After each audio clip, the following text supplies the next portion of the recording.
Good morning, everyone, and welcome back to another episode of Talking TVL. I'm your digital host, Breona Winn, and if you don't know what this is our recap show of our lifestyle show called Tennessee Valley Living, which airs every weekday, Monday through Friday at 11 a.m. Buzz, buzz, buzz, buzz, buzz, buzz, okay? Good morning to all of you beehivers out there. If you did not know, yesterday was the opening night to Cowboy Carter Tour. I was able to watch the entire thing from start to finish. Now you may be thinking, how? Girl, you're in Alabama, but that was in LA. How did you see that? Shout out to TikTok, okay? So if you are unfamiliar with the whole social medias and how things are going these days, we really have the world at our fingertips, right? So last tour was the Renaissance tour. Everything was on TikTok. Like people who were in the actual arena. They did the same thing for Taylor Swift, by the way. These people are live streaming from their seats. So instead of paying like $600 for a ticket, I just pay for the Wi-Fi bill and I'm good to go. Like, and I can sit and I can watch the whole thing just from the comfort of my bed. Let me tell you something, Blue Ivy, that girl is going to be a force to be reckoned with. I'm telling you right now. Oh, I'm so excited for where she's going. They brought out Rumi. Oh, it was amazing. So I can't wait to watch it again tonight. And for the rest of the tour, I'll be watching on TikTok, and I hope you all do the same. But regardless of that, happy Tuesday. Speaking of dancing, though, yesterday we had the viral sensation known as the Dancing Trucker on via Zoom, and he had an interview with Peyton, and I have it for you. So let's take a look-see, shall we? That we get to talk to a viral sensation, but that is exactly how we are starting off this half hour of TVL. Our next guest is a trucker who's known across the country for way more than just driving a big rig. He is also driving up the views on social media by busting a move any and everywhere he goes. So without further ado, the legendary John, aka the Dancing Trucker, joining us live now via Zoom. John, you are a star. Let me tell you what, it's funny. I didn't realize until this morning, my mother has actually sent me videos of you. And then when I was reading over who all we were interviewing today, I was like, wait, I know this guy. You got the moves, man. Did you grow up dancing, or is this a new talent of yours? Yeah, I've always been a dancer going back to the mid-'80s. You know, the neighborhood I grew up in, that's kind of what we did. You know, we didn't necessarily fight with fists. We had dance battles against each other. So I love it. And again, so you got the rhythm clearly, but you're also a truck driver. Tell me kind of how these worlds collided for you, how you then built such a presence on social media. yeah, like I said, I used to dance, and then, you know, in 2002, I got my CDL, started driving the truck, and I found dance fitness, which is kind of a workout exercise dance class, and I didn't realize anything like that existed. And I just took full advantage of that and started going to 2 or 3 classes a week. And I ultimately ended up losing 100 pounds in a year's time. Wow. Just doing dance fitness. I was really committed to it. Wow, good for you. Again, we know that this has been such a big role in your physical journey. I'm also told, too, that a bigger goal of yours in doing all this, spread mental health awareness, right? Anti-bullying initiatives. Kind of talk to me about your why behind all the fun craziness of TikTok.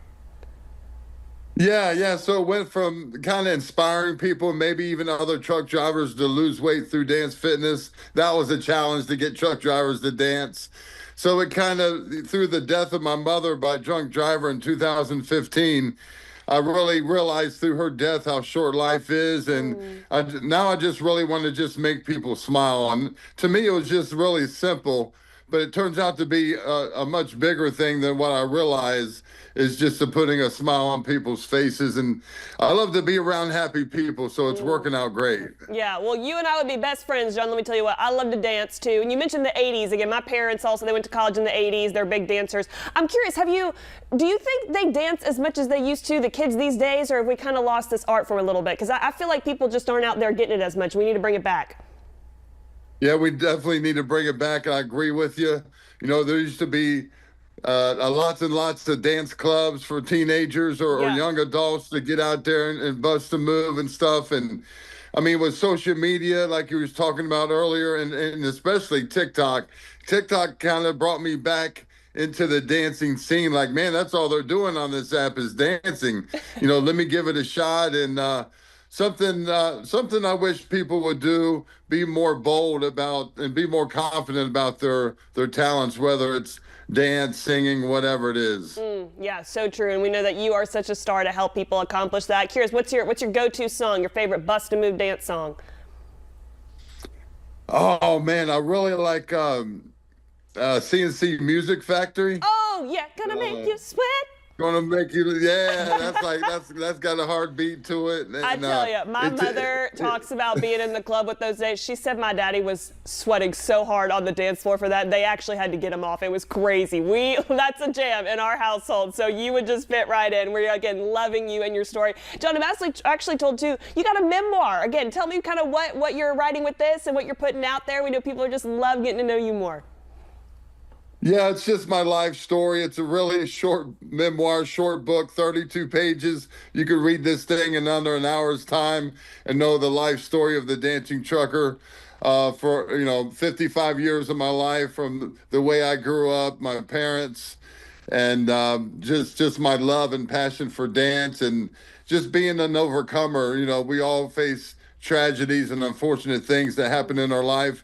And I really think this memoir will inspire a lot of people. It's so well. John, this has been one of the sweetest conversations. Again, I've loved seeing your videos. We know that people across the country have as well. Just a final word from you, I guess, as we wrap, kind of, again, a overall goal and all of it. I'm amazed, too. I mean, how you find the time between driving and dancing and writing a book all at the same time. You're an inspiration in more ways than one. So any kind of final word out there from you for those watching?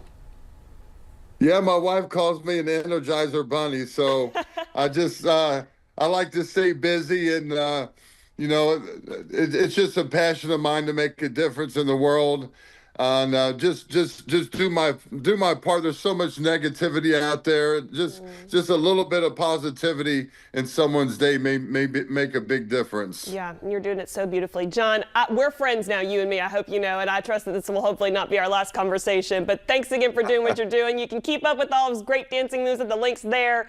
And again, everybody dance now. You heard the man. CC and the Music Factory is a classic. John, my friend, thank you again so much. Keep it up. We'll check back in again soon, I'm sure.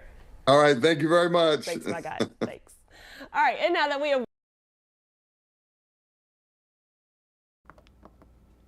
Amazing man. He just looks so kind and so sweet. So really an honor to get to talk to him yesterday.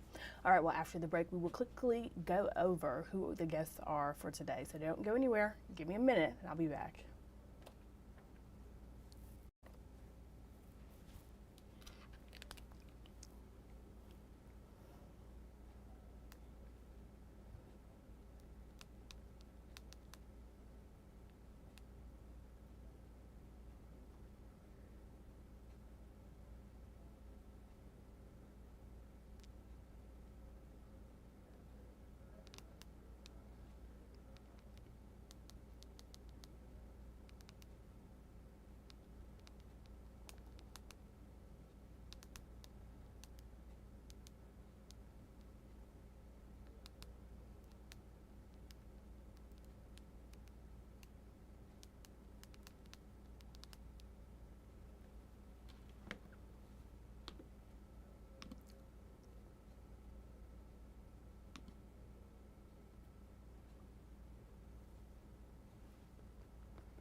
Okay, welcome back, welcome back. Let me try to get this cute picture up. Hold on.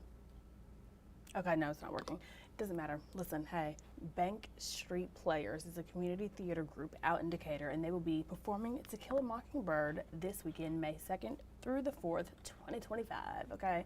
So if you are unfamiliar with what the play is, To Kill a Mockingbird, it is a book based off, well, it's a play based off of Harper Lee's famous novel, which many of us all grew up reading. I feel like that was something that was just, if you were in school, in high school, at least in Alabama, you've read To Kill a Mockingbird, or at least some of your friends have. It's just a thing. I don't know if it's like a required curriculum, but nonetheless, you know exactly what I'm talking about, okay? But this particular version of their play that they're going to be doing is adapted for the stage by Christopher Sergel, set in the 1930s. It's a fictional town of Macomb, Alabama, which is a deeply segregated and racially prejudiced community. They meet Scout Finch and her brother Jim growing up in a racially divided town. Their father, Atticus Finch, is a principled lawyer who defends Tom Robinson, who's a black man wrongly accused of a crime. Despite clear evidence of his innocence, racial prejudice leads to his conviction. But meanwhile, Scout and Jim become fascinated by their reclusive neighbor, Boo, who ultimately saves them from an attack by the vengeful Bob Ewell. So through these and a few other experiences, Scout learns about injustice, empathy, importance of moral courage, and much more. So today on the show, we are going to have Mark B. Moore, who's the director of this adaptation out in Decatur. We're going to have Jonathan Schuster, who is playing Atticus Finch, and Jamar Eccles, who's playing Tom Robinson, here in studio today to talk about their production, kind of the process of what it looked like getting ready and rehearsing, and their inspiration behind why did they choose this To Kill a Mockingbird. Why did they choose this for their production for this year? So I'm very excited. If you know me, I say it all the time. I love a good theater moment. As a former theater kid myself, this is going to be good for me. And honestly, I feel like I was in 9th grade when I read To Kill a Mockingbird. I don't quite remember, but this is motivating me. I have not seen these words in quite a long time. So I might go to Barnes & Noble this week and go pick up the book and read it again. That was kind of just one of those things. You read it once and you're done. But let me go back. I have questions, okay? That's happening on the show today. And then we have Dr. Kelly Fishman stepping into the Zoom room, see what I did there, to talk about National Canine Fitness Month, which is in April, World Pet Month, which was last Saturday, this Saturday that we just passed, and then National Pet Month happening in May. So lots of pet talking happening on Zoom today with Peyton and Dr. Kelly Fishman. So make sure you are paying close attention, grabbing your paper, your pen, taking notes, all of the things. All right, well, that is all I have for you today. It is 10:13 on the Disney dot, okay? So you've got a couple of minutes before 10:30, and that is when our Weather Extra live stream happens with the meteorologist. You can talk about what the weather is looking like for today. And then at 11 o'clock, we have an all-new episode of Tennessee Valley Living. Thank you for joining me. We do this every day, 10 a.m., okay? I'm on your Facebook. I'm on your YouTube. On your Roku as well. So just join me. We have a fun time, very calm, very casual. Like I said, I mean, we talked Beyonce, now we're talking To Kill a Mockingbird. The range of topics are very endless here. But it's fun nonetheless. So this is every day at 10 a.m. So long as there's a live show, you will catch me here. And I hope to see you all tomorrow, again, 10 a.m., Talking TVL, you and me. I'll see you there, okay? Have a good day.